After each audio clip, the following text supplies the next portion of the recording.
DM साहिबा प्रियंका सिंह एक सफल और सशक्त महिला अधिकारी थी।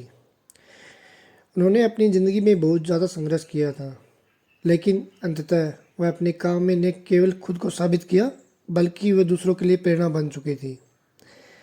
एक दिन प्रियंका अपनी ड्यूटी के लिए एक ज़िले से दूसरे ज़िले में अपनी गाड़ी से जा रही थी। उनकी गाड़ी अचानक टायर पंचर हो गई। प्रियंका ने गाड़ी रोकी और ड्राइवर से पूछा, क्या हुआ? मैम, टायर पंचर हो गया है। मुझे कुछ समय लगेगा इसको ठीक करने में, ड्राइवर ने यह कहा और कार से नीचे उतर गया। प्रियंका ने कार से निकलते हुए कहा, ठीक है, जल्दी काम ख़त्म करो, मुझे समय पर पहुंचने की ज़रूरत है। प्रियंका और उसका ड्राइवर गाड़ी के पास खड़े थे। तभी उसने एक आदमी आता हुआ दिखाई दिया। उसकी चाल से लग रहा था वो शांत और आत्मविश्वासी था। वह कार के पास आया और टर्क के देखते हुए बोला, मैम, आप परेशान मत होइए, मैं इसे ठीक कर दूंगा। प्रियंका ने उस आदमी को देखा। उसको कुछ जाना पहचाना सा लग रहा था, लेकिन प्रियंका को याद नहीं आ रहा था वह है कौन। प्रियंका संकोच करते हुए बोली, क्या हम आप पहले कभी मिले हैं? वह आदमी थोड़ा धीमे से मुस्कुराया और जवाब दिया, जी हाँ मैम, हम। फिर उसने थोड़ी देर लिए रुका और कहा, आपको शायद याद नहीं होगा, लेकिन मैं वही हूँ, अजय, आपका तलाकशुदा पति। प्रियंका चौंकी। तलाकशुदा पति? उसने याद किया, हाँ, अजय वही आदमी है जिसे उसने 4 साल पहले छोड़ दिया था।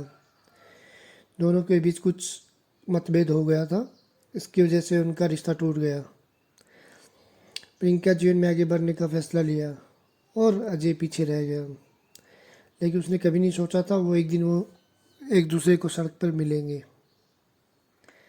प्रियंका ने कुछ समय तक चुपचाप रही। अजय भी बदल चुका था, जैसे वो शर्माया हुआ नहीं था। उनकी आंखों में ठंडक, संतुष्टि नजर आ रहा था। वह पेंसिल बनाते हुए कहा, जिंदगी ने हमें अलग अलग रास्तों पर भेजा है मैम। आपको पास बड़ा पद और प्रतिष्ठा पद है, लेकिन मेरे पास छोटे मोटे काम हैं। लेकिन हम दोनों के बीच कभी ना कभी कुछ न कुछ तो था ही। प्रियंका ने सिर झुका लिया।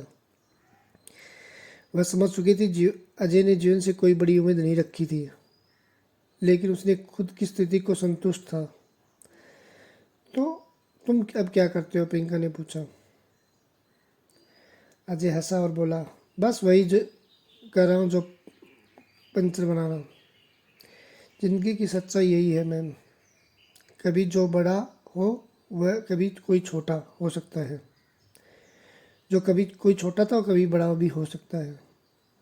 उसने टायर को बदलते हुए बोला, मेरे पास शांति है, मैं खुश हूँ क्योंकि मैं अपनी मेहनत पे जीता हूँ।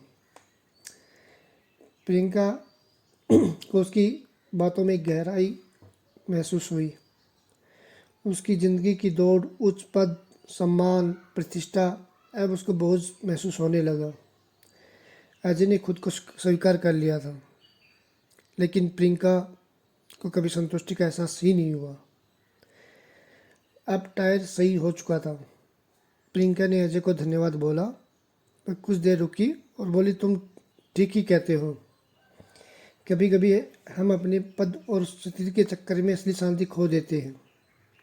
अजय ने सिर झुकाया। समझो मैम, हर किसी रास्ते अलग होते हैं। आपका रास्ता बड़ा था, लेकिन मेरी ज़िंदगी के रास्ते में मेहनत ही सबसे बड़ी है।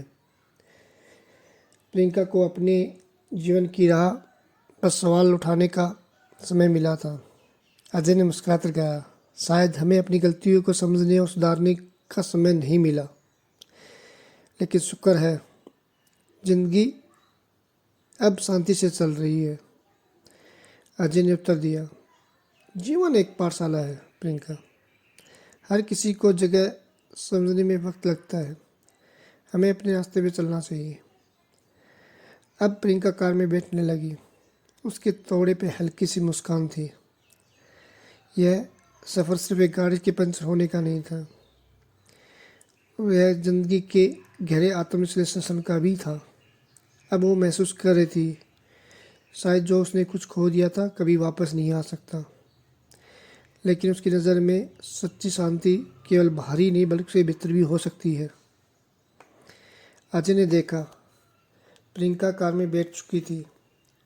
वह मुस्कराया और अपने काम में लग गया। ज़िंदगी को हर दिन एक नए तरीके से जीने का ही नाम है। दोस्तों, कभी भी अपनी उपलब्धियों पर गुरूर मत करना, क्या पता आपसे भी कोई बड़ा हो। ज़िंदगी जियो अपने टर्म एंड कंडीशन पे। थैंक यू दोस्तों।